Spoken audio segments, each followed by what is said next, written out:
अज्ञानतिमिरान्धस्य ज्ञानाञ्जनशलाकया चक्षुरुन्मीलितं येन तस्मै श्रीगुरुवे नमः। नमो महावदन्याय कृष्ण प्रेम प्रदायते कृष्णाय कृष्ण चैतन्य नामने गौरतुषे नमः। हे कृष्ण करुणा सिंधु दीन बंधो जगतपते गोपेश गोपिका कांत राधा कांत नमोस्तुते। तप्त कांचन गौरांगी राधे वृंदावनेश्वरी वृषभानुसुते देवी प्रणमामि हरिप्रिये। तवैवास्मि न जीवामि त्वया बिना इति विज्ञाय राधे त्वं नये मां शरणान्तिके। गुरुवे गौरचन्द्राय राधिकायै तदालये कृष्णाय कृष्णभक्ताय तद्भक्ताय नमो नमः। वाञ्छाकल्पतरुभ्यश्च कृपा सिन्धुभ्येव च पतितानां पावनेभ्यो वैष्णवेभ्यो नमो नमः। श्री कृष्ण चैतन्य प्रभु नित्यानंद श्री अद्वैत गदाधर शिवासादि श्री गौर भक्त वृंद। हरे कृष्ण कृष्ण कृष्ण हरे हरे, हरे राम राम राम हरे हरे। मैं सर्वप्रथम मध्य गुरु पाद्म पद्म परमाराध्यतम नित्य प्रविष्ट ओम विष्णुपाद अष्टोत्तर शतर श्रीमद् भक्ति वेदांत श्री नारायण गोसाई महाराज मध्य शिक्षा गुरु पाद्म पद्म परमाराध्यतम नित्य प्रविष्ट ओम विष्णुपाद अष्टोत्तर शतर श्रीमद् भक्ति वेदांत श्री वामन गोसाई महाराज के श्री चरण कमलों में अनंत कोटि दंडवत प्रणाम ज्ञापन करती हूँ। मैं तत्पश्चात श्री चैतन्य शिक्षामृत तदे रचयिता ओम विष्णुपाद सच्चिदानंद श्री भक्ति विनोद ठाकुर के चरण सरोज में कोटि कोटि दंडवत प्रणाम कर उनकी अहेतु की कृपा की भिक्षा करती हूँ। मैं सभी वैष्णवी सभी के लिए यथा योग्य वंदन अभिवादन दंडवत करती हूँ। तो कल हम पढ़ रहे थे त्रैवर्गिक धर्म और आपवर्गिक धर्म। हाँ, सभी को दंडवत। तो त्रैवर्गिक धर्म और आपवर्गिक धर्म में जो 3 वर्ग हो गए, धर्म अर्थ काम, और आपवर्गिक हो गया मोक्ष। तो उसमें बताया गया कि ये तीनों जो धर्म का हम चक्कर में पड़े रहते हैं, धर्म के, अर्थ के और काम के, तो उसमें क्या होता है कि उससे कर्म बनते हैं, अर्थ बनता है, अर्थपूर्ण होते हैं, वो फलदायक होते हैं। तो इन तीनों से हमको फल मिलता है और फल से फिर हमें भोग मिलता है, भोग से फिर जन्म मिलता है, फिर हम कर्म करते हैं, फिर भोग मिलता है। इसी तरह से ये देह कर्म की श्रृंखला चलती रहती है, ये कभी भी मिटती नहीं है जब तक कि ईश्वर की भक्ति ना हो जाए। तो धर्म हम बहुत चीजों को मान लेते हैं, जैसे कि हमने भक्ति करी लेकिन हमारा भक्ति से मन संतुष्ट नहीं हो रहा है।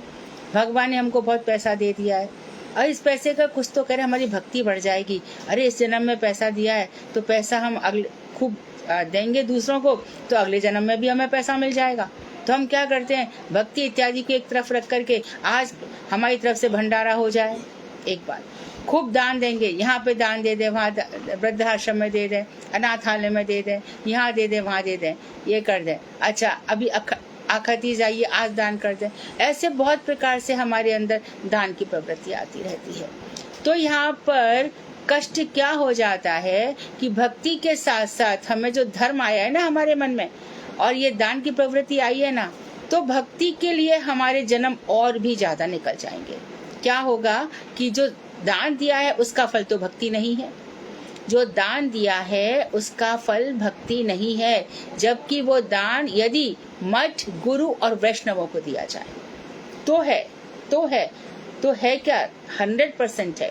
लेकिन और जगह इस तरह से दे दिया जाए तो उस दान का फल होगा स्वर्ग। तो भगवान पहले कहेंगे कि तू स्वर्ग भोग, उसके बाद तू वैकुंठ धाम में जाएगा या गोलोक धाम में जाएगा, जैसे तेरे भाव रहेंगे। तो पहले वो भोगतवा देंगे। तो इसके लिए हमें ध्रुव की कथा बार बार बताई जाती है। ध्रुव भगवान से यही चाहते थे कि जिस माता ने मुझे कहा है कि तुझे यदि इतना राज सुख भोग चाहिए तो पहले मेरे गर्भ से जन्म ले, तो राज सुख ऐश्वर्य चाहिए था, इसीलिए उन्होंने इतनी सारी तपस्या की। तो भगवान ने कहा कि देख ध्रुव, तुम जिस भाव से आए हो वो तो तुम्हें भोगना ही पड़ेगा। तो 36,000 वर्षों तक ध्रुव को बिना मन के, कोई इच्छा भी नहीं थी, भोगना पड़ा। तो ये धर्म है। अर्थ, हम धन कमाते हैं, तो हम आधे समाज निष्ठ हो जाते हैं, परिवार निष्ठ हो जाते हैं। समाज के लोग आएंगे हमारे घर में, देखेंगे कितना सुंदर हमारा घर है, कितने सुंदर हमारे बेड्स हैं, कितने अच्छे हमने स्टोरेज बनाए, कितनी अच्छी गाड़ियां, ये सब में हम पड़ जाते हैं। तो अर्थ तो वैसे अनर्थ का कारण हो जाता है। अर्थ वैसे, क्योंकि इस सब के चक्कर में जो हमें लिमिटेड समय मिला था वो हमारी आयु इस सब में चली जाती है, और जो लोग मरणशील हैं उनको हम अपना मानकर उनको आकर्षित करने के लिए अर्थ में लगे रहते हैं। अर्थ ही अनर्थ का कारण है। और फिर काम, काम का अर्थ है अनेक प्रकार की ऐष्णाएं, बहुत प्रकार की इच्छाएं, वित्त ऐष्णा, पुत्र ऐष्णा, फिर अरे मेरा बेटा हो, मेरी बेटी हो, उसके बच्चे हों, और ये सब चलता रहे, हमारे बड़े बड़े आयोजन हो, ये सब। तो धर्म अर्थ काम, इन तीनों के लिए जो हमारे प्रयास किए गए वो सब निरर्थक हैं, उद्देश्यहीन है, अर्थहीन है, वो फल दे करके नष्ट हो जाते हैं। और जहाँ तक जब मोक्ष की इच्छा भी रहती है, मोक्ष की इच्छा का भी हमने कल बताया था, आत्यंतिक दुखों की निवृत्ति, जब सारे दुखों से दैहिक, दैविक, भौतिक, अच्छा छुटकारा मिल भी गया, मानो मिल भी गया, तो भगवान से तो प्रेम नहीं हुआ, और यदि मुझे उनसे प्रेम ही नहीं है तो उनको हमारी तरफ भी कोई आकर्षण ही नहीं है। वो तो पहले देखते हैं कि इसके हृदय में मेरे प्रति क्या है। तो भगवान ने संसार में बहुत कुछ बना रखा है जानबूझकर, लोकवत्तु लीला कैवल्यम वेदांत का सूत्र है कि भगवान ने अपने मनोरंजन के लिए संसार रचा है। एक तो मनोरंजन है उसका, और दूसरा दया है। दया किस लिए है कि बहुत सारे अनुशयी जीव, संस्कार को लेकर के जो जीव पड़े हुए हैं, इनको इनका कर्म भुगतवा दूं, इसलिए इनको मनुष्य जन्म दे दूं। कर्म भोग लेंगे तो इसके बाद इनका चित्त शुद्ध हो जाएगा, फिर ये ऊपर के धाम में आ जाएंगे, फिर बिरजा नदी के ऊपर आ जाएंगे, नहीं तो बिरजा नदी के नीचे पड़े रहेंगे। ऐसे ही सुख दुख भोगते रहेंगे, किसी को अपना, किसी को शत्रु, किसी को मित्र, किसी से ईर्ष्या करेंगे, किसी से कुछ करेंगे, ऐसे ही अपने जीवन को नष्ट करते रहेंगे। तो भगवान कह रहे हैं कि चलो इनको फिर से मैं चांस देता हूँ मनुष्य जन्म का, अब इसमें अपना भजन कर लेंगे, क्योंकि मेरे धाम में वही आएगा जो मेरा है, जिसका चित्त शुद्ध है, जो परम पवित्र है। तो ये भगवान की व्यवस्थाएं हैं।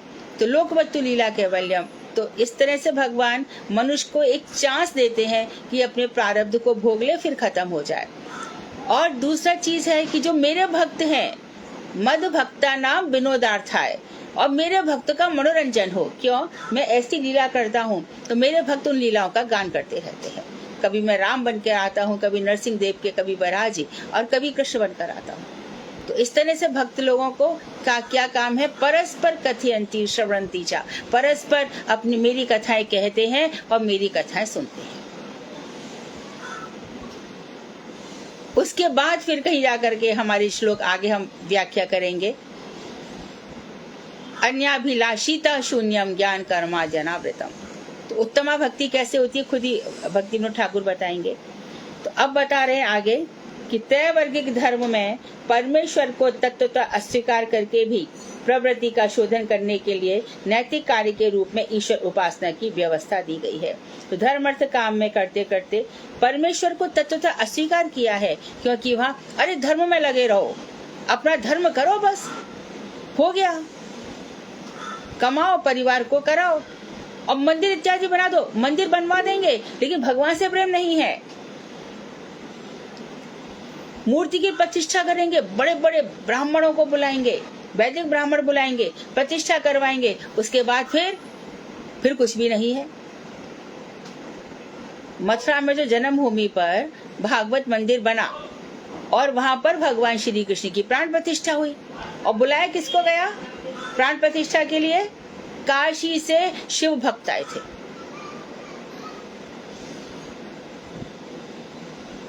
तो हम तो समझ रहे हैं कि हम बहुत धर्म कर रहे हैं, लेकिन भक्ति शास्त्र कह रहे कि तुमने कुछ भी नहीं किया। इसी प्रकार से अर्थ का प्रयोग, बड़े बड़े भारी मंदिर बनवा देते हैं, ऐसे विशाल मठ, और जो गंभीर नहीं होता, जिसकी ममता पत्थरों में लगी रहती है, वो इन पत्थरों की ब्यूटी को देखता रहता है। क्या मंदिर बना है, अरे भाई बहुत विशाल मंदिर है। और काम तो है तीन ऐष्णा, वित्त ऐष्णा, पुत्र ऐष्णा और प्रतिष्ठा की ऐष्णा। तो ये त्रैवर्गिक धर्म अर्थ काम में परमेश्वर तत्वतः स्वीकार नहीं होता।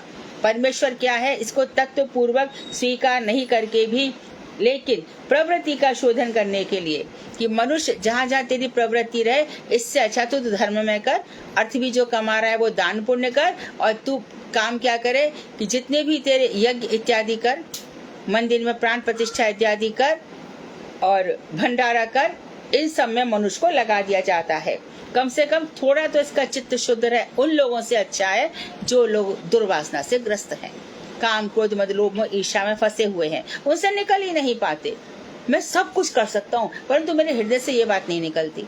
ऐसे जो लोग पकड़ के बैठे हैं उनसे ये लोग अच्छे हैं, तो इनको कुछ नीतियां बता दी जाती हैं। तो नैतिक कार्य के रूप में, मॉरल कार्य के रूप में ईश्वर उपासना की व्यवस्था की गई है कि तुम बस ईश्वर की उपासना कर लो। अब ये मतलब नहीं है ईश्वर कौन है उनको यही नहीं पता,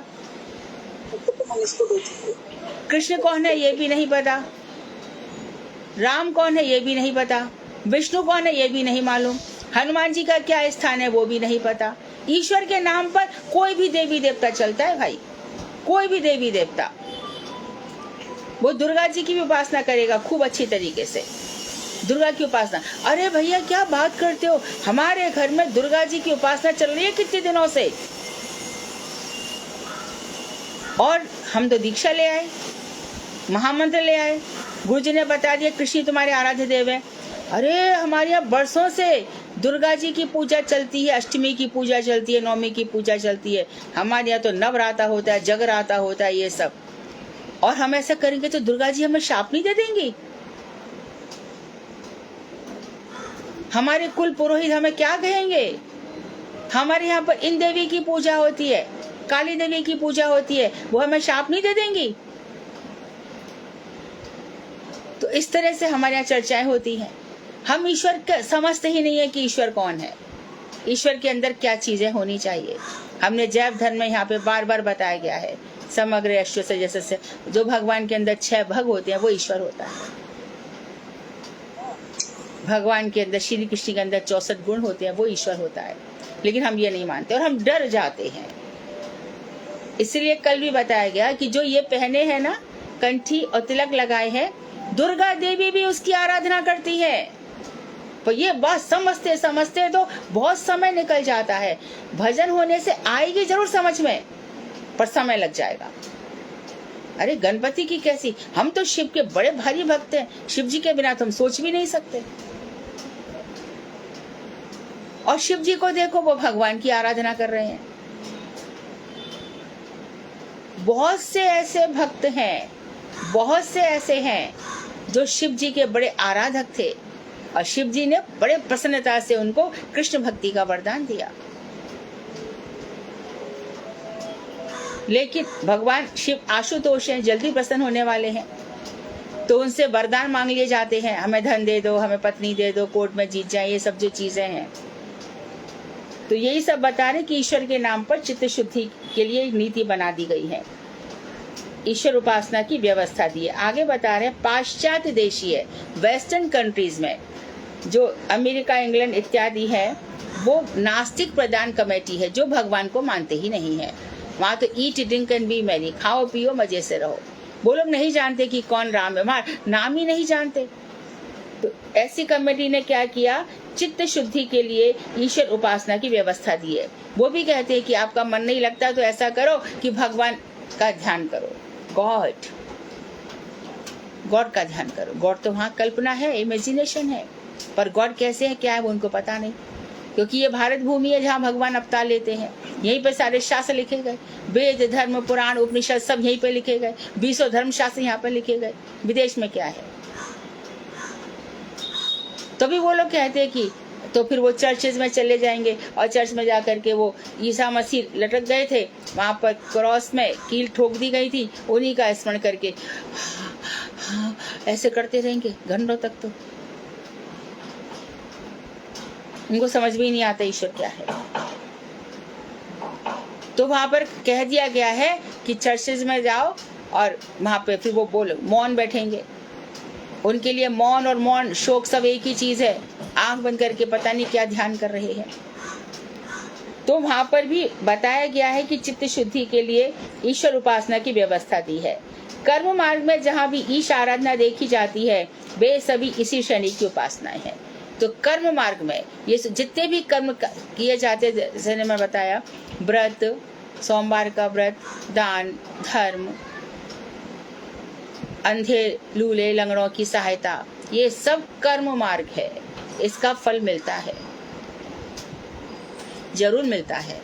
जहाँ तक कि हमारे रूप गोस्वामी इत्यादि ने तो ये भी बता दिया है कि भूल से हमने किसी ऐसे व्यक्ति की सहायता कर दी जिसने बाद में जाकर कोई गलत काम कर दिया, तो ददाति प्रतिगृह्णाति, उसका फल हमें लेना पड़ेगा,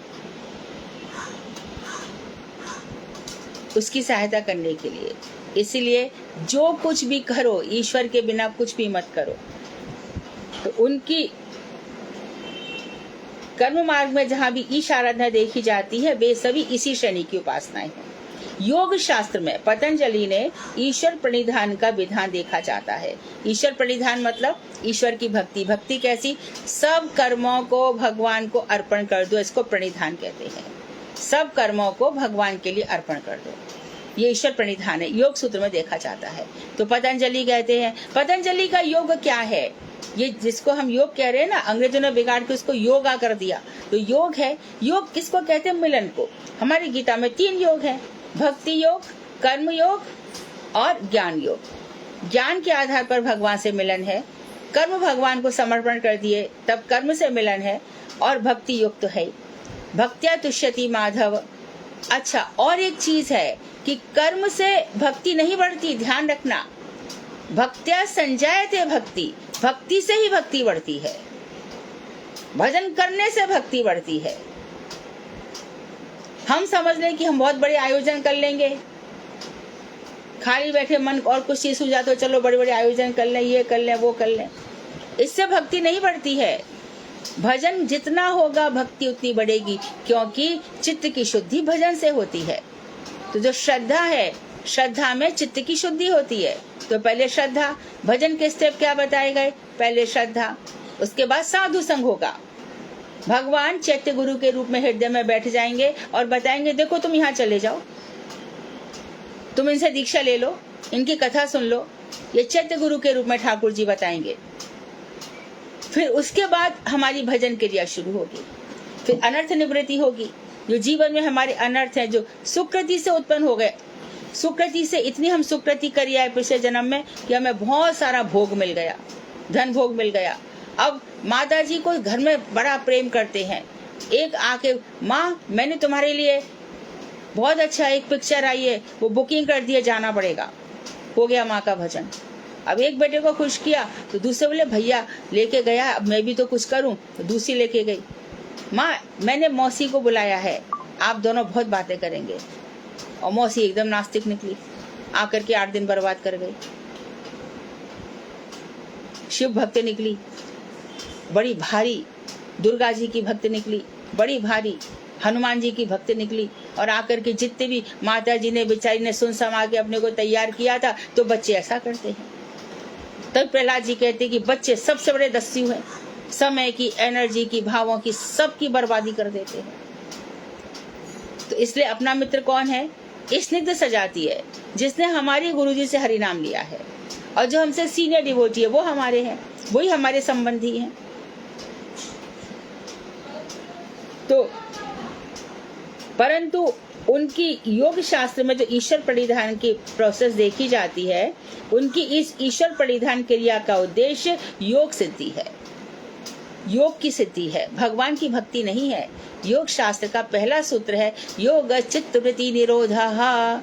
योग क्या है? चित्त वृत्ति की शांति। इसलिए वहां पर कुछ मत करो, मन बहुत भटक रहा है, ध्यान करो, त्राटक योग करो, ध्यान करो। ओम, किसका ध्यान करूं? ओम है कौन? प्रणव है ना। प्रणव किसका वाचक है? तो गोपाल तापनी उपनिषद कहती है कि प्रणव गोपाल भगवान श्री कृष्ण का वाचक है। और वहां कहेंगे एक शक्ति है, ब्रह्म है, परमात्मा है। योगी कहेंगे परमात्मा है। ओम क्या है? परमात्मा। तो परमात्मा क्या के स्वरूप है? अब योगी को इतना ही आता है, परमात्मा शिव है, उनका ध्यान करो। तो योग शास्त्र में भक्ति नहीं है। ईश्वर का विधान होते हुए भी वहाँ ईश्वर की बातें नहीं है। पूरा योग शास्त्र पढ़ लो पतंजलि का, कहीं कृष्ण की चर्चा नहीं है। अरिमा, महिमा, लगिमा, गरिमा, कितनी प्रकार की सिद्धियों का वर्णन है। तो योग सिद्धि को वो ईश्वर प्रणिधान समझते हैं, अर्थात अपना सब कुछ समर्पण कर देना। वो समझते हैं कि योग सिद्धि वास्तव में क्या हो गई, भक्ति हो गई।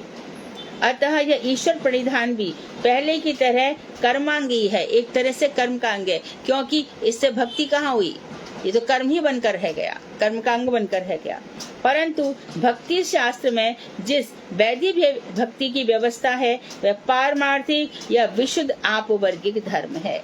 लेकिन जो हमारे भक्ति शास्त्र हैं, जिनमें भक्ति की बातें बताई गई हैं, जिसमें वैदिक भक्ति बताई गई है, वह बिल्कुल पारमार्थिक अर्थात विरजा नदी के उस पार ले जाने वाली विशुद्ध आपवर्ग भक्ति के साथ अपवर्ग, ये वाला मोक्ष नहीं।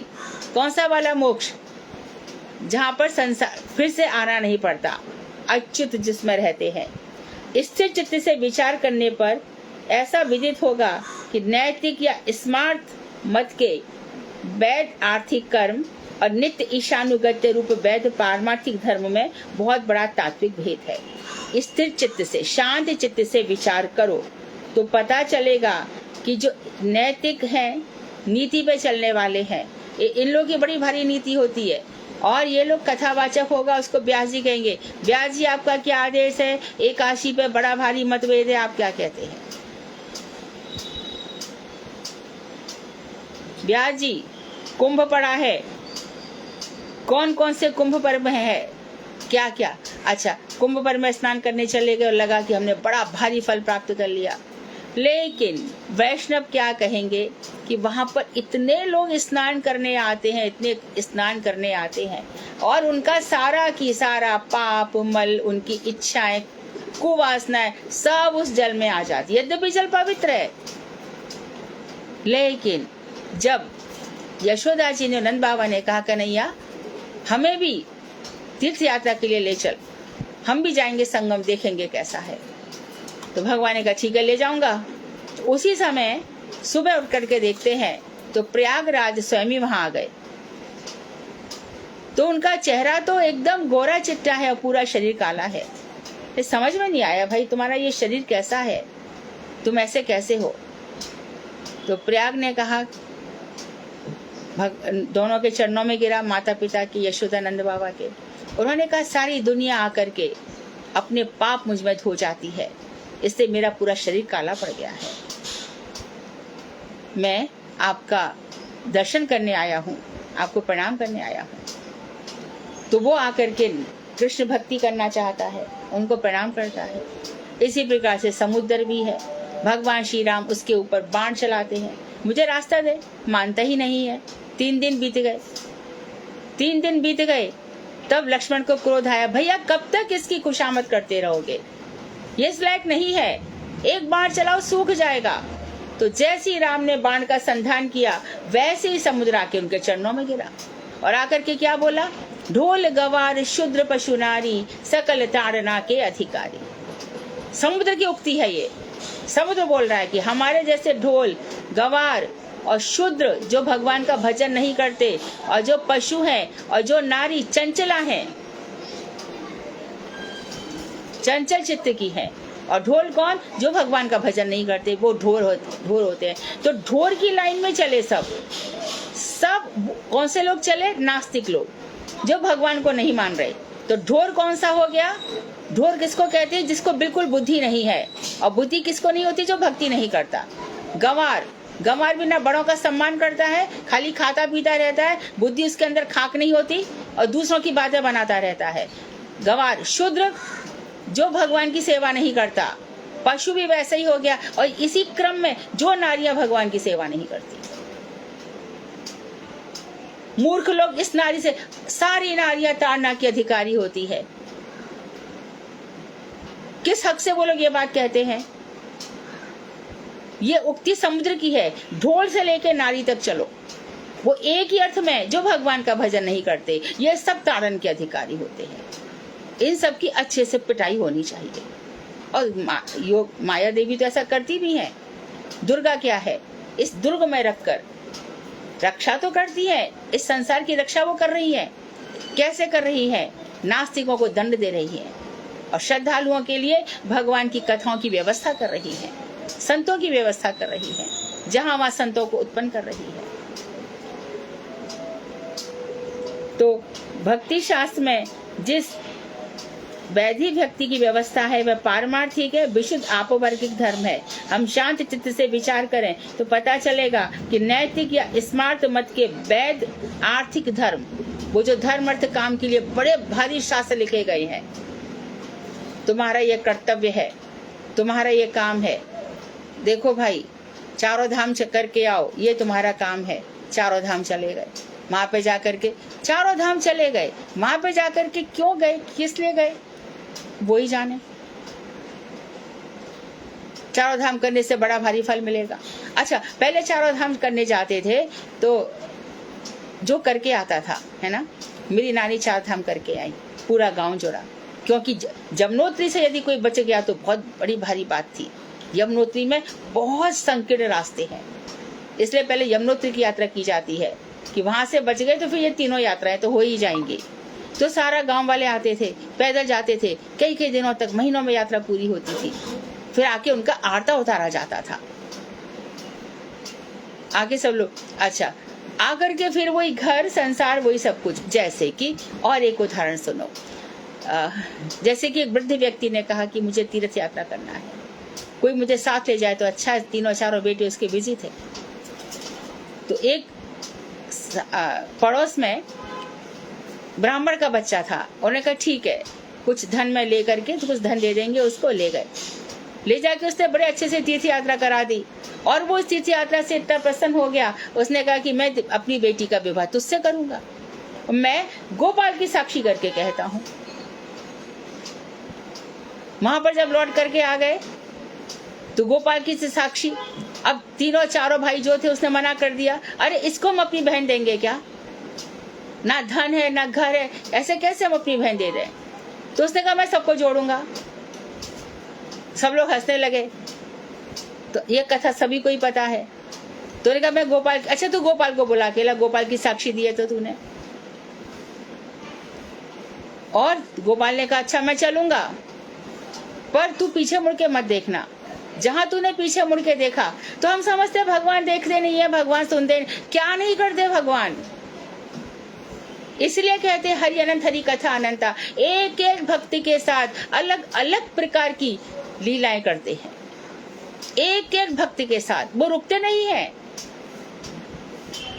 भक्त एक आंसू रोता है, वो 100 आंसू रोते हैं। उनसे प्रेम करके तो देखो। तो इस तरह से विधान है सारा की सारा।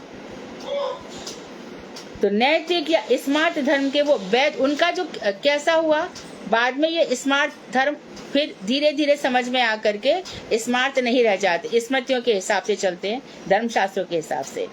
और स्मार्ट मत के वैध आर्थिक धर्म, यानी आर्थिक का अर्थ बार बार मैं बता दे रही हूँ, धर्म अर्थ काम। और नित्य ईशानुगत्य रूप वैध पारमार्थिक धर्म, और एक है नित्य ईशानुगत्य, भगवान के अनुगत्य में। युधिष्ठिर ने यही प्रश्न किया था, कौन सा पथ है, कैसे जाऊं, कहाँ जाऊं। युधिष्ठिर साधारण भक्त तो नहीं है, हरिदास वर्य है। जब राधा जी ने गोवर्धन की उपासना में उनको हरिदास वर्य कहा तो प्रथम स्थान था गोवर्धन का, हरिदासों में श्रेष्ठ, और द्वितीय स्थान था उद्धव जी का, और तृतीय स्थान था युधिष्ठिर का। तो नित्य ईशानुगत्य वैध पारमार्थिक धर्म में बहुत बहुत बड़ा तात्विक भेद है। तो अनुगत्य, तो वो युधिष्ठिर पूछ रहे हैं, क्या पूछ रहे हैं, प्रेम पर भक्त हैं। अर्जुन साधारण नहीं है, ज्ञानी भक्त, पांडव से भी श्रेष्ठ हैं, पांडव से श्रेष्ठ हैं। हनुमान जी से श्रेष्ठ हैं पांडव। हनुमान जी प्रेमी भक्त हैं, ये प्रेम परायण है। कौन से रास्ते से जाऊं, कृष्ण। महाजनागता येन सपंथा, हमारे महापुरुष जिस रास्ते से गए, हमारे महापुरुष रूप गोस्वामी, सनातन गोस्वामी, जीव गोस्वामी, रामानुजाचार्य, मध्वाचार्य, निम्बादिताचार्य, ये जो सब बड़े बड़े वल्लभाचार्य जी, ये सब जिस रास्ते से गए हैं तुम भी उसी रास्ते से जाओ। चैतन्य महाप्रभु, स्वरूप दामोदर, राय रामानंद, मीरा की भक्ति, लेकिन कृष्ण से भक्ति तो करी है, द्वारका तो पहुंची ही है ना। तो ऐसे ईशानुगत्य, ईश के अनुगत्य में, तो यहाँ पर ईश्वर कौन हो गए? साक्षात श्री कृष्ण। उनका वैध पारमार्थिक धर्म में बहुत बड़ा तात्विक भेद है। तत्व से देखा जाए तो ये धर्म अर्थ काम, अरे जाओ मंदिर में 5 देवता बैठे, पंचोपासना कर ली। पंचोपासना का उद्धार नहीं है। वेदांत की बात कह रही हूँ मैं, वेदांत का सूत्र नंबर मुझे याद नहीं है, उसमें लिखा हुआ है कि जो नास्तिक है उसके उद्धार के चांस हैं, परंतु जो पंचोपासक है उसके उद्धार का कोई चांस नहीं है। क्योंकि सबसे बड़ा अपराध क्या है? भगवान श्री कृष्ण के समान सभी देवी देवताओं को मानना। तो वहां पे अटका देंगे। और बड़ी भारी, वो तो इसकी भी आराधना करते, इसकी भी। अरे आपके आराधक खुद भगवान की आराधना करते, वो तो सोचो ना। यह तात्विक भेद क्रिया का आकारगत भेद नहीं है, प्रत्युत चित्त का निष्ठागत भेद है। तो वो ये कह रहे हैं, ये जो तत्व का भेद मैं बता रहा हूँ, ये क्रिया के आकार के गत नहीं है कि कैसी क्रियाएं होती हैं। क्रिया का आकारगत भेद नहीं है, प्रत्युत मतलब बल्कि चित्त का निष्ठागत भेद है। कैसी क्रिया है, निष्ठा कैसी होती है, निष्ठा, ये सच्ची बात है। तो गुरु जी के हर लेक्चर में एक बात होती है कि भक्ति की रीढ़ है निष्ठा, दृढ़ विश्वास, दृढ़ विश्वास, हटाए नहीं हटेगा। आश्लस्तुवा पिनष्टुवा पादरताम पिनष्टुवा, मुझे आलिंगन करे, मुझे पैरों से रौंद डाले। क्या हो गया? सीता को अशोक वाटिका में बैठना पड़ा तो, कुंती पर इतने दुख आ गए तो, द्रौपदी पर इतने दुख आ गए तो क्या फर्क पड़ा? और गुरु जी ने तो शायद वो पत्र प्रकाशित हुआ है कि नहीं हुआ है, उसमें लिखा भी है तुम्हारा दुख कहाँ तक पहुंचा है। कुंती द्रौपदी से भी अधिक है क्या? तो यदि थोड़े बहुत दुख ना मिले तो भगवान की महिमा कैसे पता चले? तो दुख आएंगे तो भजन छूट जाएगा। तो समझ लेना चाहिए कि अरे सीता की अग्नि परीक्षा है ये, जब पुरुष हो या स्त्री हो, ये दुख आए तो मैं और भी ज्यादा उनसे प्रेम करूंगा, क्योंकि दुख और सुख कर्म के अधीन है, सुकृति दुष्कृतियों के अधीन है, उनका भक्ति से कोई संबंध नहीं है।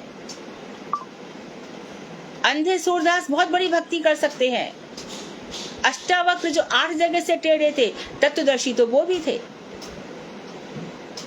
जरूरी नहीं है कि भक्त बहुत सुंदर हो जाए। जब जनक जी की सभा में अष्टावक्र गए तो लोग उनको देखने लगे, त्रिवक्रा कुब्जा है, 3 जगह से टेढ़ी है, और अष्टावक्र 8 जगह से टेढ़े हैं। तो उन्होंने क्या कहा था, हे राजर्षि, क्या आपने चमारों की सभा बुलाई है? ये लोग इस शरीर को इतना देख रहे हैं। तो भक्तों को फर्क नहीं पड़ता कि कैसा शरीर मिला है, उनका तो एक ही काम है कि भजन करना है। फिर क्या फिर उनके मुंह से निकलता है, चाहे आप मुझे पशु बनाओ, चाहे पक्षी बनाओ, कहीं भी, क्योंकि ये आत्मा तो रहनी ही है किसी ना किसी। आत्मा बिना शरीर के रह नहीं सकती। तो प्रलय काल में कहाँ चली जाती है? सब कारण अर्णवशय विष्णु के अंदर पहुंच जाती है। जैसे कि मत्स्य अवतार में हम देखते हैं, सारे गुल लता औषधि विरुद्ध पशु पक्षी कीट पतंग जीव सब बीज के रूप में कारण अर्णवशय विष्णु में समा जाते हैं और उन्हीं से फिर प्रकट हो जाते हैं। तो ये चित्त का निष्ठागत भेद है। कौन क्या कर्म कर रहा है, क्या क्रिया कर रहा है, क्या धर्म कर रहा है, उसको नहीं देखना है, बल्कि किसकी कैसी निष्ठा है, ये भक्ति पर निर्भर करता है। आप बहुत से लोग कैसे कैसे कैसे कर्म करते हैं। अरे वहां पे बड़े भारी चित्र लगाएंगे। और देखो, हमने एक कथावाचक की कथा सुनी एक कथावाचक की कथा में हमको किसी ने बताया था कि वहां पर शिवलिंग बनाए जाएंगे और एक एक शिवलिंग 11-11 हजार उसको देना होगा। किसी के बाप की ताकत है शिवलिंग पैदा करने की, और मूर्ख जनता कहां गए वो शिवलिंग? ऐसी आकर ऐसी चले गए। पैसे से भगवान आते हैं। केदारनाथ में कितना रुपया दिया था कि केदारनाथ में हमारे जो 12 ज्योतिर्लिंग है ये सब कहां से प्रकट हो गए? ऑलरेडी है ना, है शिव की आराधना, तो जाओ वहां पे करके आओ। 11-11 हजार दो आपको शिवलिंग, और वहां पे इतने शिवलिंग बने और देख गए ये सब पत्थर के पुजारी हैं। तो किसकी क्रिया कौन सी है? या फिर अच्छा चलो यहाँ भी ठीक है, आप एक काम करो, कुआं खुदवा दो। ये पहले होता था, अभी तो उतना नहीं होता है। ठीक है, कुआं खुदवा दिया। कुआं खुदवा दिया, किसने खुदवाया? मेरी बड़ी प्रतिष्ठा हो जाए। अरे कुआं में हमारा नाम लिख देना। ये धन्ना सेठ ने ये कुआं खुदवाया। नाम क्या है? मैं अपने घर में एक बच्चे को कहती हूँ राजू, और विद्यालय में उसका नाम है कुछ भी समझ लो, राजकुमार है। तो नाम से क्या हो गया? व्यक्ति तो वही है ना। तो भगवान के यहाँ पे नाम थोड़ी चलता है। ये सब मिट्टी के विकार हैं। पृथ्वी से ही ये सब शरीर बन रहे हैं। मरोगे तो फिर पृथ्वी का कोई एक शरीर मिल जाएगा। जैसा कर्म होगा सब पंच महाभूत मिलकर के फिर एक शरीर बना देंगे। तो शरीरों के नाम शरीर का, आत्मा का थोड़ी है। तो नाम के लिए इतने सब काम कर रहे हैं। नाम तो मिट जाएगा। तो बल्कि ये चित्त का निष्ठागत भेद है। निरीश्वर नैतिक और कर्म प्रिय स्मार्त गण केवल नैतिक निष्ठा को प्रधान मानते हैं तथा वैध आर्थिक धर्म में कटौती कर धर्म अर्थ और काम तक उसकी सीमा निर्धारित कर उसे त्रैवर्गिक धर्म का नाम देते हैं। और थोड़ा सा उन्होंने स्पष्ट कर दिया कि कोई भी भूल ना रहे। निरीश्वर एक तो है जो ईश्वर को नहीं मानते, जैसे विदेशी, और नैतिक चर्च इत्यादि में चले जाओ और देखो वहां पे दिन भर उनका हाथ ऐसे ही रहता है। हाँ, क्या है ये? और फिर ये लोग मानवतावाद की बात बहुत करेंगे। और this poor girl, this poor women, अरे इससे तो आगे बढ़। ओ क्या है ये? ये सब भगवान को नहीं मानते। और ये फिर क्या करते हैं? यही क्रिश्चियन वाले, यही कितने ही हमारे लोगों को क्रिश्चियन बना दिया। हिंदुओं को अपने भगवान पे विश्वास नहीं है। देखो तुम्हारे भगवान श्री राम को कितना, वो तो स्त्री के लिए कितना रोया और क्या किया। खुद मैंने सुना है, मैं ट्रेन में जा रही थी, 2 महिला बता रही थी कि उन्होंने क्या किया कि एक कृष्ण की मूर्ति बनाई थी, है ना। एक गणेश जी की थी, शायद गणेश जी की थी, और एक उन्होंने ये जो क्रॉस है वो बना दिया। क्रॉस बना के तो उसको कहा कि देखो तुम अपने भगवान का नाम लोगे, ये पानी में गया, ये तो डूब गया, ये तुम्हें क्या बचाएगा, ये खुद डूब गया। और ये देखो हमारा ये क्रॉस तैर रहा है। और बना दिया। इसी प्रकार से विरोध करेंगे, अरे इतना अभिषेक में जल दूध क्यों चढ़ाते हो? इसलिए चढ़ाते हैं कि पृथ्वी को भी, जो इतनी सारी पृथ्वी जो है इतनी सारी खेती उगा रही है, इतना सब कुछ कर रही है, तो उसको भी तो पोषण की आवश्यकता है। ये दूध कहाँ जा रहा है? सब पृथ्वी माता पी रही है। इनका दोहन करो तो देखो कि दोहन करके कितनी खेती तुम ले रहे हो और क्या क्या नहीं मिलता पृथ्वी से।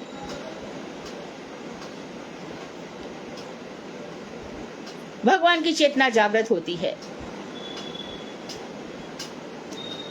तो उस सब का विरोध करेंगे। ये सब निरीश्वरवादी हैं और नैतिक और कर्म प्रिय स्मार्त गण। तो नैतिकता की बात करते हैं, भगवान में विश्वास नहीं करते, और स्मार्त गण धर्म अर्थ और काम के विषय में बातें करते हैं। ये केवल नैतिक निष्ठा को प्रधान मानते हैं। इनके अंदर भगवत निष्ठा नहीं है, नैतिक निष्ठा है। तथा वैध आर्थिक धर्म में कटौती कर जो विधान में, और इसमें भी जो विधि शास्त्र में नियम बताए गए हैं उसमें कटौती करके धर्म, अर्थ और काम तक उसकी सीमा निर्धारित कर उसे त्रैवर्गिक धर्म का नाम देते हैं। तो ये लोग क्या करते हैं, मोक्ष के लिए प्रयास करो, उसको तो कटौती कर देते हैं और बस 3 तक रखते हैं। देखो ये तुम्हारा धर्म बनता है। हमारे यहाँ पे आश्रम बनाया गया है, वहाँ पर वृद्धाओं की सेवा होती है, वहाँ पर आप पैसा भेज दो।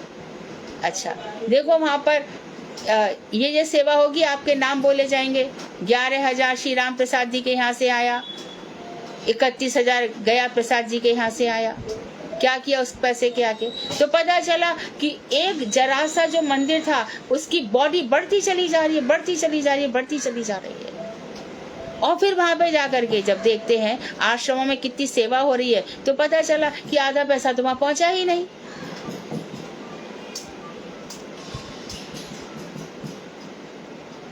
ट्रस्ट में पैसा देते हैं। अब आरटीआई करके कोई पूछे कि ट्रस्ट के पैसे का क्या हुआ तो पता चलेगा ट्रस्ट के पैसे का क्या हो रहा है।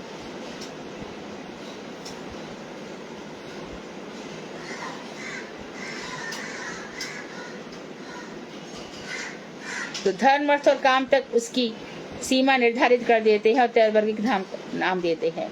वैध पारमार्थिक जो विधि है शास्त्रों में, वैध पारमार्थिक भक्तजन वैध आर्थिक धर्म के फल, धर्म, अर्थ और काम में अपवर्ग को और उससे भी आगे निरुपाधिक प्रीति रूप अफुरंत अनंत फल को जोड़कर उसकी सीमा बढ़ाकर उसको जो आकार देते हैं वह स्मार्त धर्म से अवश्य पृथक है। वास्तव में नैतिक स्मार्त धर्म पारमार्थिक धर्म का क्रोडीभूत खंड धर्म विशेष है। ये थोड़ा सा समझ लो, थोड़ा सा कठिन है पर मैं इजी कर देती हूँ।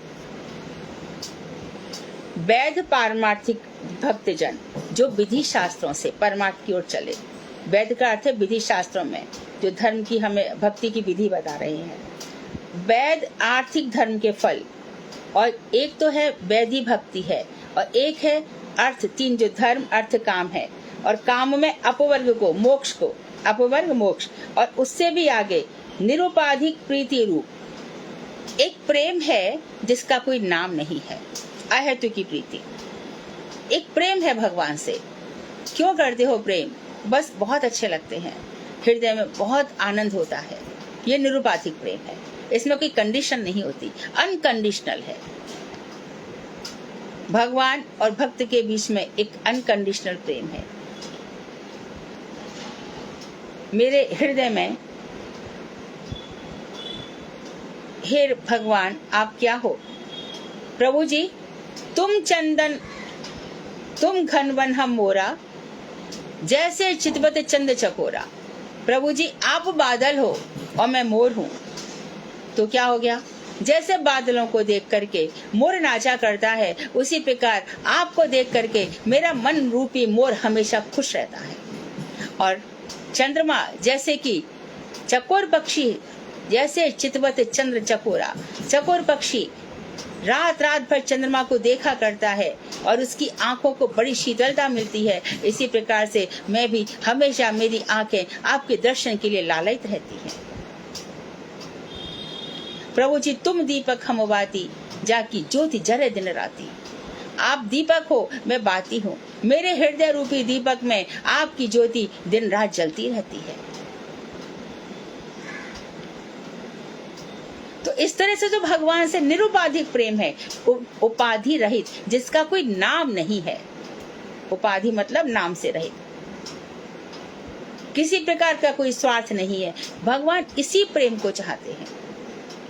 तो ऐसे निरुपाधिक प्रीति, प्रीति मतलब प्रेम, अफुरंत अनंत फल को, जो अभी अफुरंत प्रकट नहीं हुआ है, अनंत है, ऐसे अनंत फल को जोड़कर उसकी सीमा बढ़ाकर उसको जो आकार देते हैं वह स्मार्त धर्म से अलग है, बहुत ही अलग है। इसको हमने नाम दिया। वास्तव में नैतिक स्मार्त धर्म पारमार्थिक धर्म का क्रोडीभूत खंड धर्म विशेष है। तो नैतिक स्मार्त धर्म क्या है? पारमार्थिक धर्म का एक खंड ही है, परंतु आप उसको ठीक से बता नहीं पा रहे हो।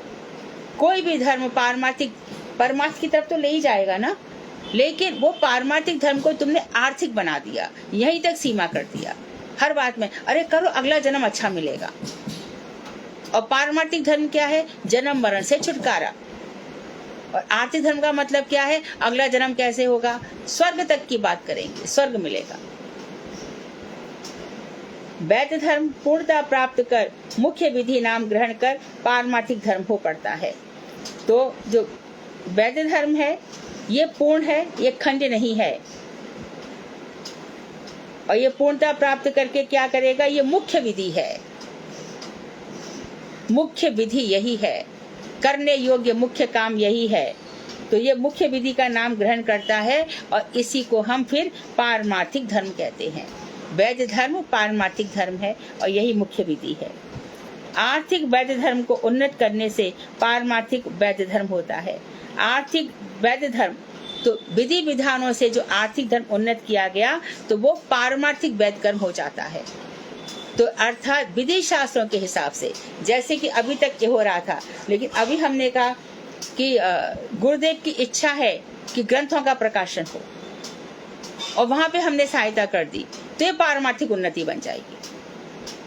उदाहरण जैसे कि गिरगिट जब जल में गिर गए, पड़ा हुआ था, तो कृष्ण के जितने भी बच्चे थे, विशेष करके सांब इत्यादि, जब उन्होंने देखा कि नीचे गिरगिट पड़ा हुआ है और नाती बाती भी थे एक आध, तो कृष्ण के पास गए और उनसे पूछा कि पिताजी चलो, एक बहुत बड़ा गिरगिट कुएं में पड़ा हुआ है। तो भगवान आए, भगवान के तो हाथ है, देखते देखते कैसे लंबा हाथ उनका हो गया, उन्होंने गिरगिट को स्पर्श कर दिया। तो वहां से एक बहुत बड़ा महापुरुष प्रकट हुआ। महापुरुष प्रकट हुआ तो उन्होंने कहा आप अपना परिचय दे दो। तो उन्होंने कहा कि मैं पिछले जन्म में एक नृग राजा था और मैं गायों का बहुत दान करता था, गौओं का। लेकिन एक बार मेरी एक गाय जो एक ब्राह्मण के पास गई, भूल से आकर मेरी गाय में मिल गई, मैंने उसी गाय को दूसरे ब्राह्मण को दे दिया। अब दोनों ब्राह्मण कह रहे हैं कि ये मेरी गाय है, मेरी गाय है। मैं दोनों से ही कह रहा हूँ कि मैं इसके बदले में 10,000 गाय देता हूँ, लेकिन दोनों में से कोई भी लेने को तैयार नहीं है। इसके लिए मुझे ये गिरगिट योनि मिली। अच्छा, तो गिरगिट योनि मिली तो लेकिन भगवान के दर्शन कैसे हो गए? भगवान के दर्शन इसलिए हुए, विश्वनाथ चक्रवर्ती ठाकुर कह रहे हैं, क्योंकि उसमें से उसने बताया कि एक श्रीमद् भागवत लिखकर उसने एक ब्राह्मण को दे दी थी, भागवत का दान कर दिया था, क्योंकि भागवत तो भगवान देगी है। तो भागवत का दान करने से उसको भगवान के दर्शन की उपलब्धि होगी। तो कैसे करके फिर ये जो ऐसे वाले कर्म है, ये कैसे फिर पारमार्थिक धर्म बन जाते हैं? ये पारमार्थिक धर्म हो पड़ते हैं, मुख्य विधि हो जाती है। ईशानुगत्य रूप जीव के नित्य धर्म को आर्थिक वैध धर्म में जोड़ देने से आर्थिक वैध धर्म रूप कली प्रस्फुटित होकर पारमार्थिक वैध धर्म हो जाती है। अब ये बता रहे हैं, यही बता रहे हैं कि ये धीरे धीरे किस तरह से परमार्थ बन जाता है। भगवान के अनुगत्य रूप जीव के जो नित्य धर्म है, उसका जो आर्थिक वैध धर्म को जोड़ देने से, नित्य धर्म है अर्थात जो वो रोज आनी कर रहा है, रोज पूजा पाठ कर रहा है, कथा श्रवण कीर्तन कर रहा है, तो ये आर्थिक विधि शास्त्रों के अनुसार वैध धर्म में जोड़ दो तो ये आर्थिक वैध धर्म रूप कली प्रस्फुटित हो जाती है। फिर ये जो धर्म अर्थ काम है, ये सब परमार्थिक बन जाते हैं धीरे धीरे धीरे। अभी तक धर्म दान इत्यादि हम कहाँ के लिए कर रहे थे, अब सब कुछ भक्तों के लिए, वैष्णवों के लिए होने लगा। ये सब पारमार्थिक हो जाता है। जो अभी तक हम समाज निष्ठ होकर, परिवार निष्ठ होकर के कर रहे थे, ये सब अब वैष्णवों के लिए, भक्तों के लिए बन जाता है। तो ये फिर पारमार्थिक धर्म हो जाता है, पारमार्थिक कली खिल जाती है। संसार स्थित जीव पारमार्थिक धर्म को स्वीकार करने पर भी उनको वर्णाश्रमगत वैध आर्थिक धर्म त्याग नहीं करता।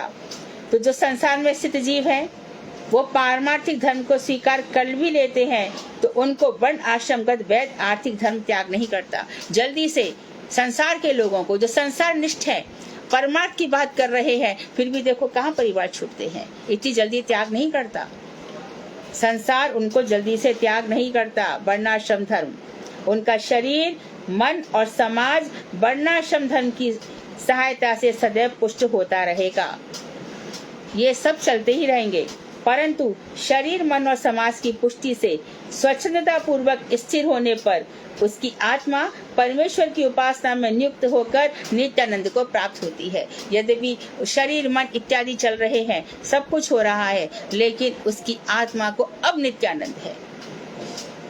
तो जैसे सारे कार्य भगवान की तरफ मुड़ गए, तो तब अभी वो संसार निष्ठ है, परिवार में ही रह रहा है।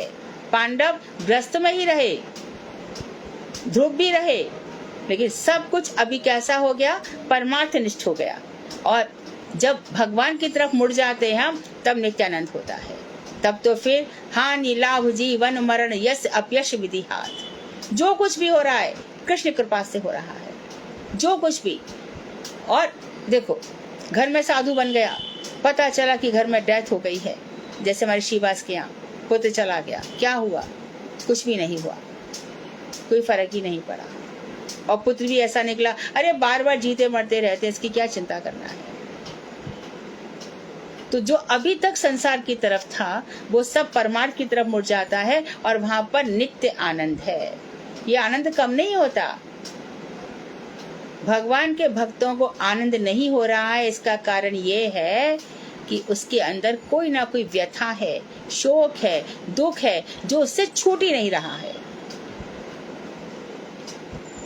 तो इसका तात्पर्य यह भी है कि उसका भजन ठीक से नहीं हो रहा। भजन ठीक से होगा तो मन में बहुत आनंद रहेगा, ये ध्यान रखना। और जिसको भजन नहीं करना है, उसको समाज का भी दुख होगा, परिवार का भी दुख होगा, बेचारी के साथ ऐसा हो गया, उसका ऐसा हो गया, वहां पे ये हो गया, किसी की पिटाई याद आएगी, किसी का डिवोर्स याद आएगा, किसी की मार, कुछ भी कुछ याद आता ही रहेगा। तो कहने का तात्पर्य यह हुआ कि जो वैदिक भक्ति है, उसके पहले जो संसार में हम काम कर रहे हैं, वो धीरे धीरे अब तक हम लोग नहीं जानते थे, और जो लोग जानते थे उनकी बात अलग है, जो नहीं जानते थे अब वो समझ गए कि किस तरह से हमें अपने हर कार्य को कृष्ण से जोड़ना है। हमारा धर्म भी क्या है, जैसा कि कल बताया था, जो ना होत जग जन्म भरत को, तासु धर्म धुरी धरण धरत को। यदि भरत का जन्म नहीं हुआ होता तो धर्म की धुरी को कौन धारण करता? जिन्होंने बड़ा भाई समझकर और भगवान श्री राम समझकर उनकी खड़ाओं को ही अपना सब कुछ माना, और अयोध्या के बाद नंदीग्राम में बैठकर अपना भजन किया। और राजा बलि गुरु जी की बात नहीं मानी, और भगवान को दान में सब कुछ देने के लिए तैयार हो गए। तो अभी तक जो कुछ संसार की दृष्टि से हो रहा था, वो सब परमार्थ की दृष्टि की तरफ हो गया। तो परमार्थ की दृष्टि की तरफ हो जाने से मतलब क्या है कि दुर्गा धाम जो है, यहाँ से हमारा चलन खत्म हुआ, हमारी आत्मा का यहाँ पे विचरण का काल समाप्त हुआ। अब ऊपर के लोगों की बात हो गई। आत्मा तो रहेगी भाई, ये हमेशा से ही थी। वेदांत कहता है जीव, ईश्वर और कर्म, ये तीनों हमेशा रहते हैं। भगवान कर्मों को पूरा मेट नहीं देते, भोग के खत्म करवाते हैं। कभी स्वर्ग जैसे सुख, तो यदि एक जन्म में स्वर्ग के समान सुख मिल भी गए तो समझ लेना कि इसके जो प्रारब्ध हैं वो कैश हो रहे हैं, प्रारब्ध कट जाएंगे। और जब पाप के प्रारब्ध शुरू होंगे तब भीष्म पितामह ने यही पूछा था, क्या किया था कृष्ण मैंने? ये बाण की शैया 56 दिन से पड़ा हुआ उसमें, तो बताया था 21 जन्म पहले, या कोई कहता है 100 जन्म पहले आपने एक टिड्डी को उठा करके पेड़ पे डाल दिया था, उसकी नोक से जो उसको दर्द हुआ। क्योंकि भक्त हैं, भक्तों को दर्द ज्यादा होते हैं। तो पीड़ा जो आ रही है भक्तों को, पाप मिट रहे हैं। तत्तेनुकंपा सुसमीक्षमाणो भुंजाने वात कृतम विपाकम, उनकी कृपा है। तो कौन, देखो नहीं कृपा होगी तो प्रारब्ध लेकर पड़े रहना पड़ेगा। भगवान की कृपा से ये प्रारब्ध मिटेंगे। सुख और दुख, एक लोहे की जंजीर है, एक सोने की जंजीर, जंजीर दोनों है।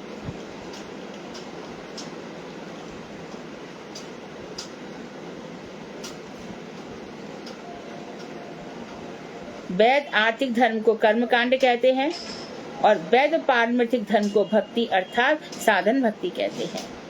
वैध अर्थात जो शास्त्रों में आज्ञा दी गई है, इस आर्थिक धर्म को हम कहते हैं कर्म कांड। आज पूजा हो गई, आज कोई भी देखो पूजाओं के भी बड़े विधान है।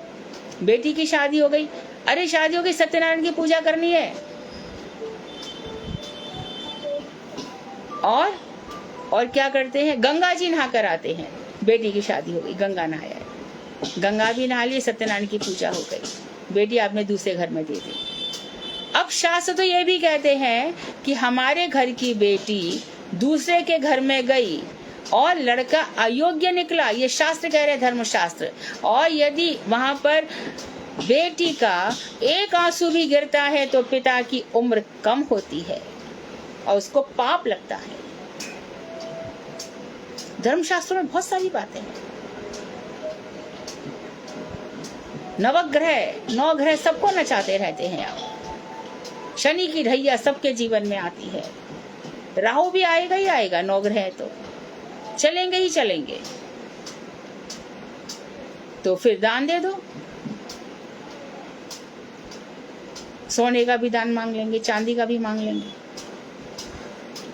अरे भाई महाराज क्या बात, सोना 60,000 रुपया तोला है तो 6,000 रुपया का एक रत्ती, बेचारा का तो एक तो वैसे ही गरीब है और ऊपर से उसको सोना चाहिए। ये धर्मशास्त्र है। और हम कह रहे हैं कि भाई इन भक्ति शास्त्रों को पढ़ो। इसमें कह रहे हैं कि भगवान का एक नाम भी सब कुछ ठीक कर देता है, उसमें कोई कर्मकांड की जरूरत नहीं है। मंगल की शांति कराओ, क्या करना होगा, ग्रह शांत करना होगा, क्या यज्ञ। बच्चा मूलों में पैदा हुआ है, 27 कुओं का जल लेकर के आओ, मूल शांत करो।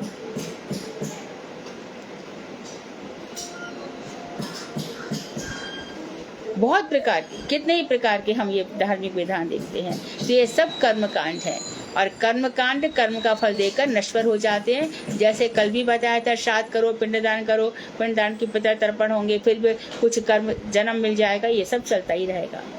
और वैध पारमार्थिक धर्म को भक्ति कहते हैं। जब ये परमार्थ की दृष्टि से सब काम हो जाते हैं तब भक्ति, और समाज निष्ठ होकर होते हैं, शरीर निष्ठ होकर होते हैं, ये कर्म कांड बन जाते हैं। तो जैसे कि और एक चीज देख लो, और भी एक, जैसे नरसिंह भगवान की उपासना है, नरसिंह भगवान की उपासना कर रहे हैं। प्रहलाद जय जय नरसिंह जय जय, प्रहलाद जय जय नरसिंह जय जय, वागीशा यस्य वदनी लक्ष्मी यस्य। हम ये सब भगवान, ये तो नरसिंहा पर तो नरसिंहा, ये तो या हम ये सब जो कह रहे हैं, ये सब नरसिंह देव की भक्ति है। और जहाँ हमने ये कहा हे नरसिंह देव हमारे सारे कार्य को सिद्ध करना, वो कर्म कांड, कार्यों की सिद्धि चाह रहे हो ना। भक्ति की बाधाओं को दूर करना, वो परमार्थ बन जाएगा। इसी प्रकार से नरसिंह को क्या मान लिया, हम नरसिंह देव को बैठा लिया गणेश जी की जगह पर, कर्म कांड में बैठाया ना, और अपराध हुआ।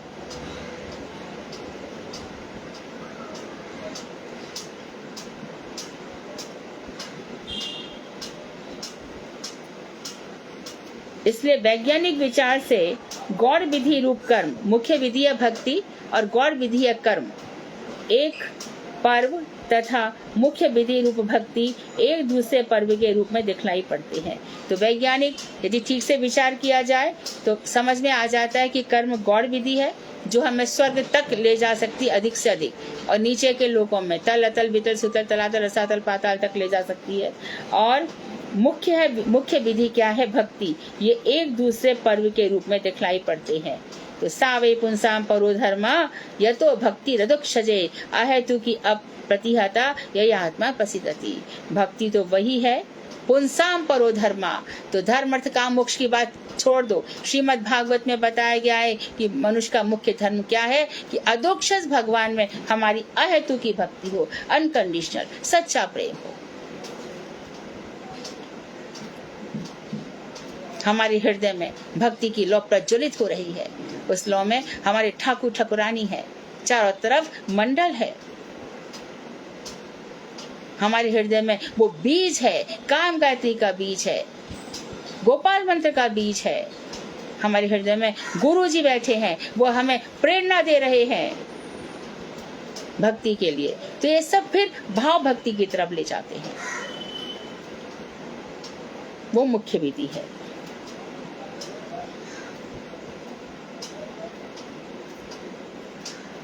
तो आज आगे हम अब भक्ति कैसे प्राप्त होगी ये तो स्पष्ट कर दिया। तो इन्होंने धीरे धीरे चल करके ये सब बता दिया। जैसे कल का जो चैप्टर था, कल का विषय बहुत इम्पोर्टेंट था, उससे भी अधिक आज का विषय इम्पोर्टेंट है, जिससे हम बता सकें कि गौड़ विधि वो अलग है और मुख्य विधि अलग है। मुख्य विधि भक्ति है, गौड़ विधि कर्मकांड है। किस तरह से धर्म अर्थ काम, अभी तक कर्मकांड थे लेकिन बाद में वो पारमार्थिक कैसे बन जाते हैं। और जो नैतिक, जैसे कि क्रिश्चियन इत्यादि में हम देखते हैं नीतियों पर जीते हैं वो लोग, तो हमने स्पष्ट किया था। आज कथा को विराम देंगे और कल हम पढ़ेंगे भक्ति प्राप्त करने के 2 पथ। अब भक्ति पे आ जाएगा सारा। अब भक्ति में आगे कैसे उन्नति होगी इसको स्पष्ट किया जाएगा। वांछा कल्पतरुभ्यश्च कृपा सिंधु बेवचा पतितानां पावनेभ्यो वैष्णवेभ्यो नमो नमः।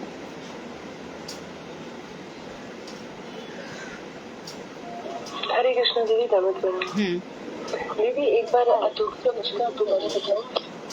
आवाज नहीं आई आपकी। दीदी हरे कृष्ण दीदी धन्यवाद। हाँ धन्यवाद। अधोक्षज का एक बार दोबारा बताओ। अधोक्षज जो इंद्रियों से परे हैं, जो इंद्रियों से देखे नहीं जा सकते। अध अक्षर के बारे में भी हाँ भगवान के लिए कहा जाता है। अप्राकृत वस्तु नहीं प्राकृत गोचर, जो इंद्रियों से देखे नहीं जा सकते उनको अधोक्षज कहा जाता है।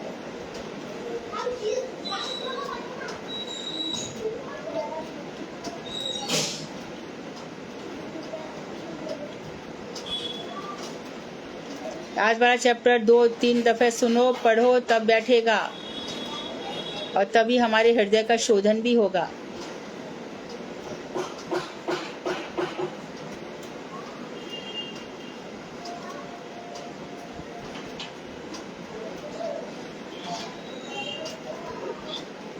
हरे कृष्ण दीदी। हाँ हरे कृष्णा। धन्यवाद। दीदी मैं फोन मार्केट हो रही थी एक्चुअली में, जैसे कि तिलक अगर कभी लगाया जाए तो कहीं पे लगाने नहीं दिया जाता है, तो उस स्थिति में क्या कर सकते हैं? आवाज नहीं आई आपकी। क्या कर सकती वो तो सुनाई पड़ा, पर बीच का सुनाई नहीं पड़ा कुछ भी। आप जोर से बोलिए थोड़ा। किसी और को समझ में आया? हरे कृष्णा दीदी ये हाँ। कह रही हैं कि जैसे कहीं कहीं हमें तिलक मतलब लगाने का अलाउड नहीं है, तो उस टाइम हमें क्या करना चाहिए? हाँ अलाउड तो ऐसी कोई जगह नहीं है जहाँ पे नहीं हो सकता, लेकिन फिर भी ऐसा जब बहुत ही ऐसा लग रहा हो तब आप जल से तिलक करके जाइए। हाँ जल से तिलक कर लीजिए, लेकिन हमेशा कोशिश कीजिए कि हमारे मस्तक पर भगवान के चरण हमेशा ही रहें। क्योंकि ऑफिस में अलाउ नहीं करते हैं इसलिए पूछा। हाँ तो उस समय आप पानी से तिलक करके जा सकते हो। पूरा अपना ये बना ले ऐसे पानी से, और फील करते रहे कि हाँ मेरे मस्तक पर तिलक है। हरे कृष्णा दीदी दंडवत प्रणाम। हाँ। दीदी मैं तो जैसे स्कूल जाते हुए बिंदी लगा लेती हूँ चंदन से। अब वो बिंदी और तिलक में अंतर है। देखो जो तिलक है ना, ये किसका प्रतीक है कि विष्णु के तिलक है यहाँ पर, और ये है तुलसी जी। और बिंदी, अच्छा मैंने तो बिंदी लगाई रे राधा नाम की, उसमें भी आप भाव रख सकते हो कि राधा के नाम की बिंदी लग रही है मेरी चंदन की। लेकिन हमारे गौड़ीय जो तिलक है, हमारे क्या सभी संप्रदाय में ऊर्ध्व पर तिलक लगाया जाता है, इसका यही मतलब है। इन तिलकों के अर्थ होते हैं कुछ।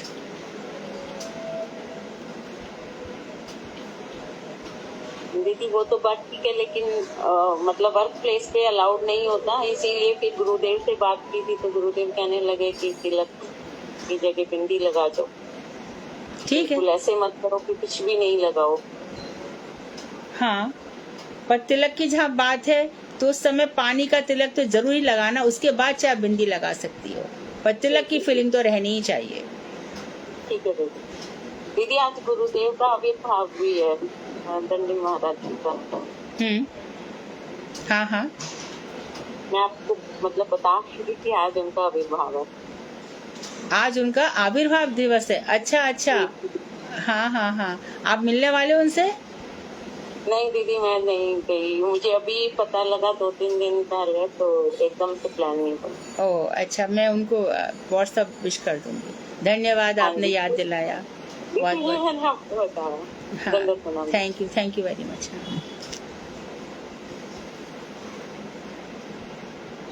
दीदी दीदी जो आपने ये भी बताया दीदी कि जो इंद्रियों से परे है या इंद्रियों से नहीं देखे जा सकते, दीदी उनको क्या कहते हैं? अदोक्षज। ठीक है।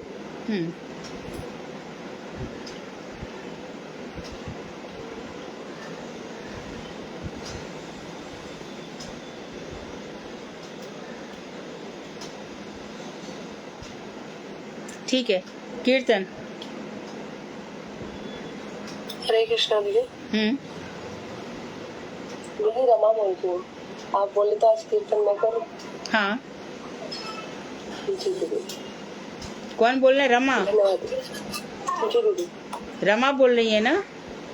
हाँ जी दीदी। हाँ, गाइए। जी दीदी, धन्यवाद दीदी।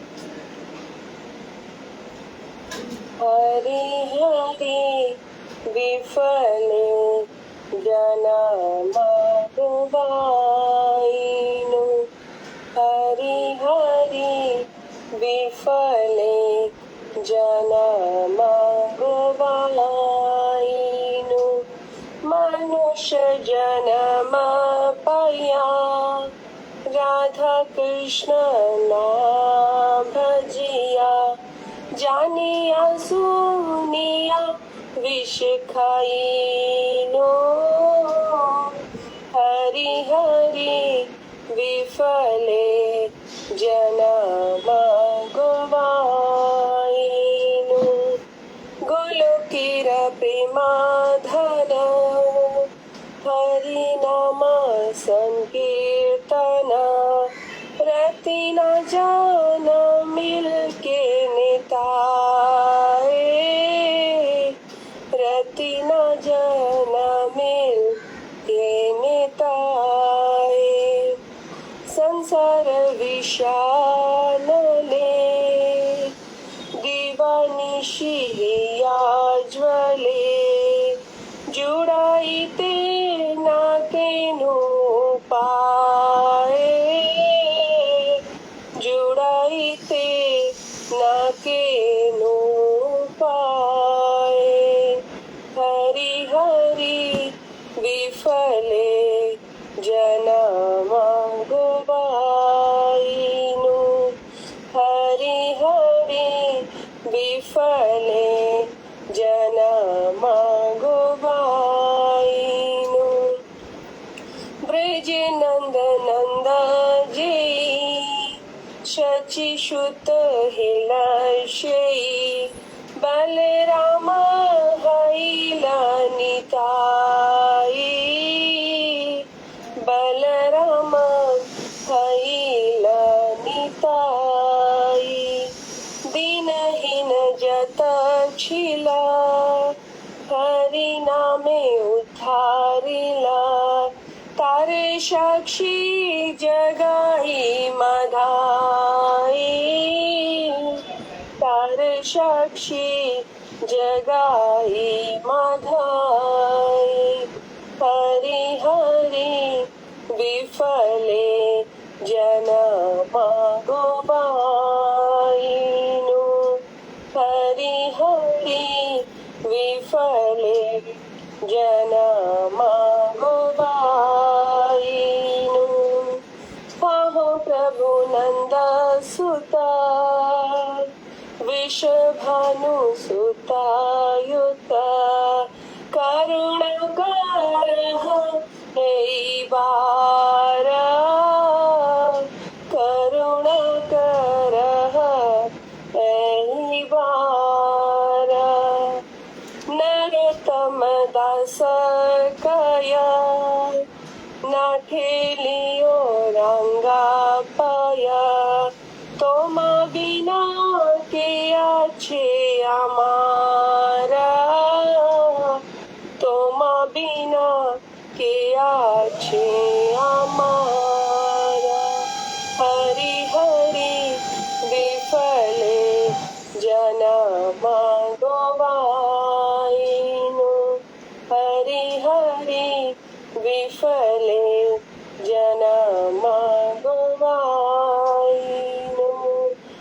ठाकुर नरोत्तमा, ठाकुर नरोत्तमा, नरोत्तमा, ठाकुर नरोत्तमा।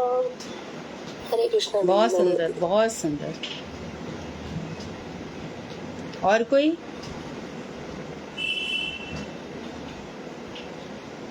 और कोई?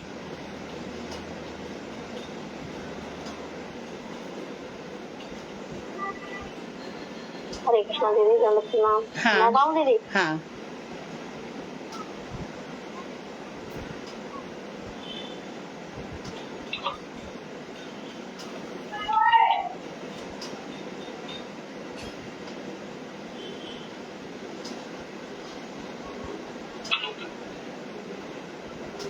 राम नाम के हीरे मोती, हंस बिखरावे गली गली, ले लो रे कोई हरि का प्यारा, आवाज लगाए गली गली। राम नाम के हीरे मोती, हंस बिखरे आवे गली गली, ले लो रे कोई कृष्ण का प्यारा, आवाज लगाओ गली गली।